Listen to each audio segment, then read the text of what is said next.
Sizin verişlərdə çox vaxt ayırmıram, səmimi deyim. Sizə gəlir ki, Azərbaycanda hamılıqda sizin verişlərə baxır, amma səmimi deyim, elə deyil.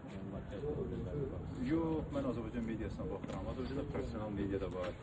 Ancaq mən sizə bir şey deyim də, həyatda ən çətin şey vətənə xəyanət etməkdir. Əlbəttə, yazılı şəkildə mən sizə deyirəm ki, həyatda ən bir çətin şey vətənə xəyanət etməkdir, dövlətinə xəyanət etməkdir. Mən o statusda yaşayan insanlara səmimi deyirəm, ən yazılı gəlir, düzdür, Allahın yazılı gəlsin, amma bunu mən bir bədbəxtçilik sayıram. Mən vətən əksinə vətən üçün çalışdığını Vətən üçün çalışmaq deməkdir və məsələn, o Qarabağdakı separatistləri təşviq edəndə siz vətən haqqında düşünürdünüz. Montaj videoları, onu açıqlamaq. Yenə deyirəm, mənim haqqımda nə deyirsindən sonra 5 qat artıqını deyin. Ayət edirəm sizə. Tönqül ödün. 5 qat artıqını deyin, 10 qat artıqını deyin. Necə deyirlər, mənim heç iynimə deyil. Amma belə deyil, mən də sizə müəyyən dərəcədə sizin mövcud durumunuzu bir qədər halım azıyır.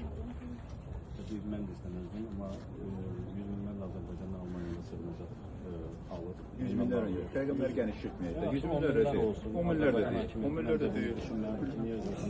Azərbaycandakı siz vəziyyətdən real vəziyyətsiz görürsünüz. Azərbaycan Respublikası vətəndaşı idiniz, yaşayırdınız, hər hansı bir səbəblərdən sonra siz getdiniz, öz qərarınızdır.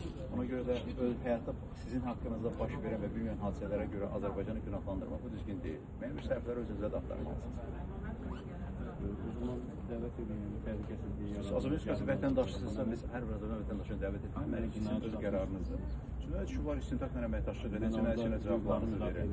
İştirak edilməmişim, necə məhkəmə olmuş? Niyə ki, mən hüquqşünas deyirəm, hüquqşünas olduğuma iddia etmirəm, amma sizin barənizdə istintaqlar olub, istintaqla əməkdaşlıq edib mövqeyinizi bildirərəm.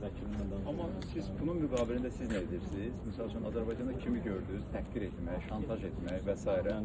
Bilirik ki, səmimi deyək də, yəni ki, sizdə... Göstərim, mən jurnalist olan üçün gedərəm. Yəni, siz özünüzə jurnalist olduğunuza iddia edirsiniz, bu peşəkar jurnalistika deyil. Səmimi deyim, bu peşəkar jurnalistika deyil, sinədiniz. Müəyyən bir blog esfera ola bilər, blog çərçivəsində fəaliyyət göstərsin, yəni sizin şəxsi qərardır. Təşəkkür ederim. Təşəkkür ederim. Uğurlar arzu edirəm sizə. Sağ olun.